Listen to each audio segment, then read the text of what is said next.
What are some strategic, investments that you make to help to advance women's participation in leadership across Africa?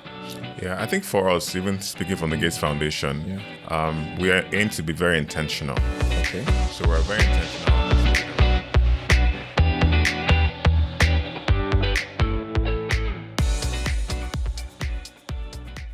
Hi, I am Fehemba. Welcome to the Purple Diaries, the Policy Innovation Center's podcast series that takes a deep dive into the conversations and dialogues that we had at the Gender and Inclusion Summit 2025. Through the course of this podcast, we'll be sitting down with incredible individuals, people who are impacting the world and changing the way that we see it. Now, let's take a deep dive into this conversation. So ensure to subscribe, like, share, and comment. Okay, hello, Mr. Ekenem. You're welcome to Purple Diaries. It's such an honor to have you on our show today.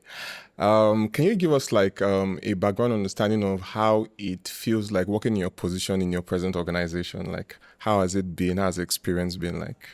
I think it's a fantastic opportunity. And first of all, thank you for having me on your show. Yeah. It's my first time on Purple Diaries. Yeah. So love the platform and love the work you're doing. So kudos to you all. Thank you. I think being in this position, honestly, is an opportunity. The foundation has three aspirations. The first one is no woman or child has to die of any preventable cause. Okay. The second one is getting rid of infectious deadly diseases. And the third one is lifting millions of people out of poverty into a path of prosperity. So when you think about those three aspirations and the work that we do, it gives meaning into why we show up every day, because we have a lot of work to do.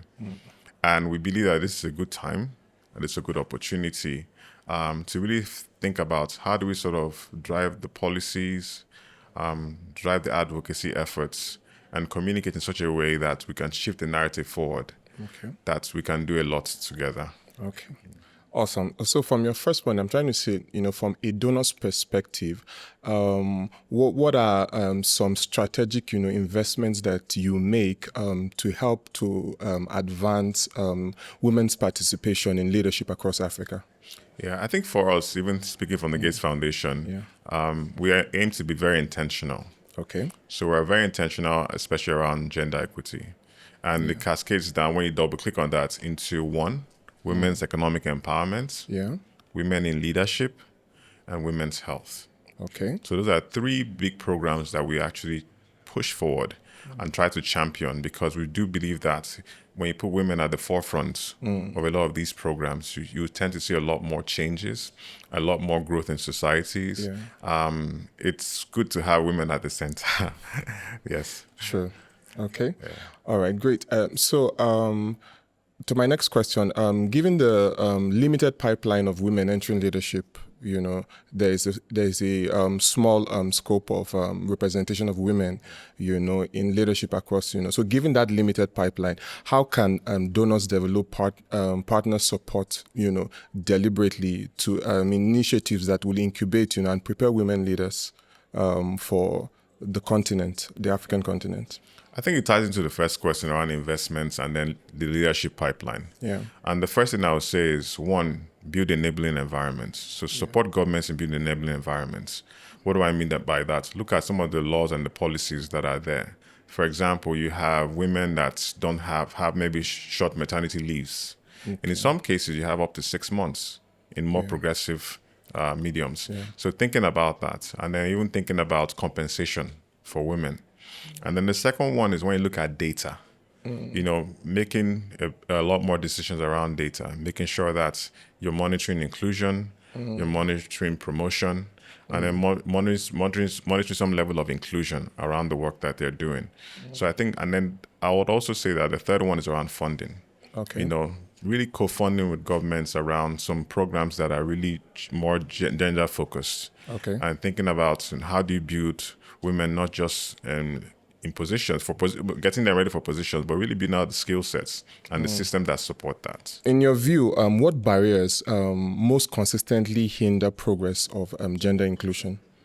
Yeah, we typically see barriers like gender norms. Okay. How women are viewed, how women are treated, And like it goes to the point around even compensation. It goes to the point around just inclusion in leadership. Yeah.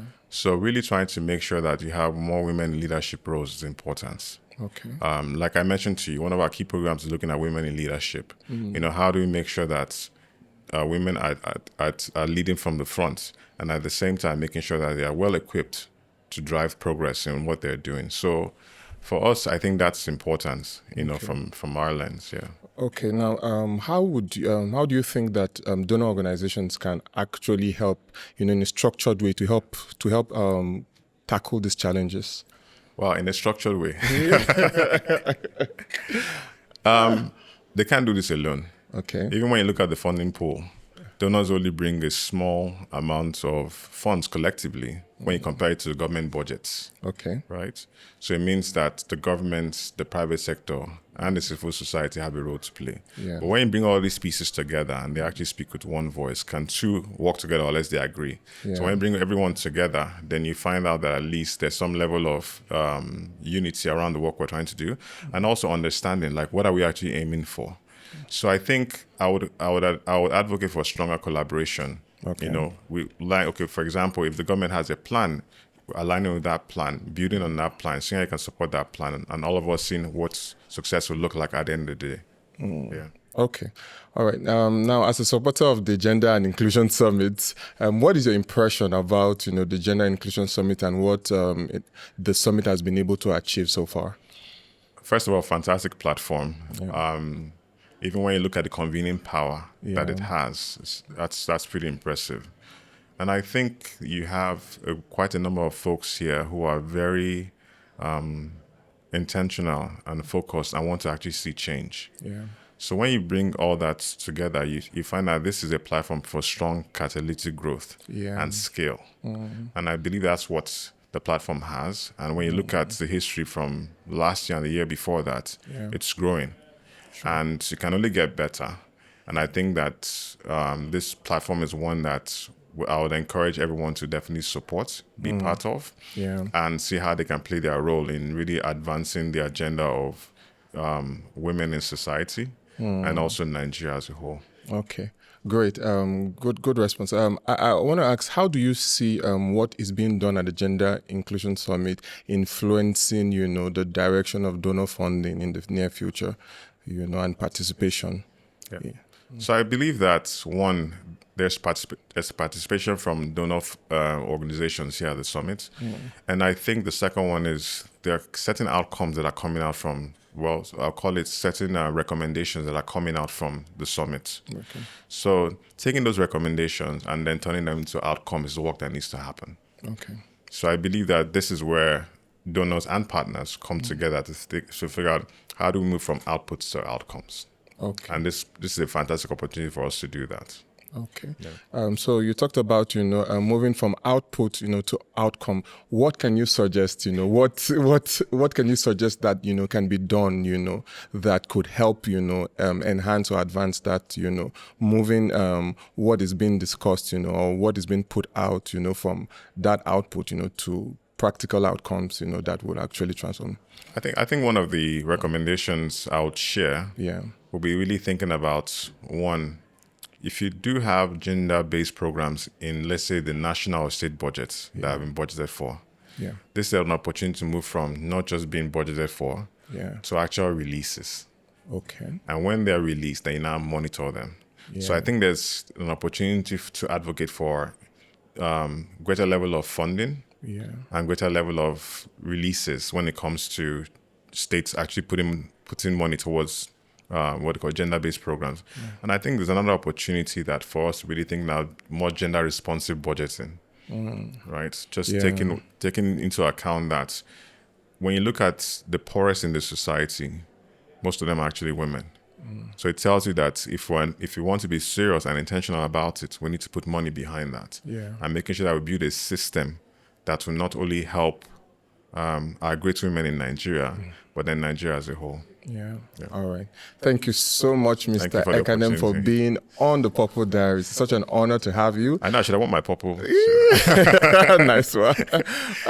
We're looking forward to having you you. again. I believe that you would actually respond to our invitation in the near future Anytime. when we invite you. Awesome. Anytime. Thank you so much. Thank you for it the was nice opportunity. having you here. Fantastic work. All right. Thank you. Thank you.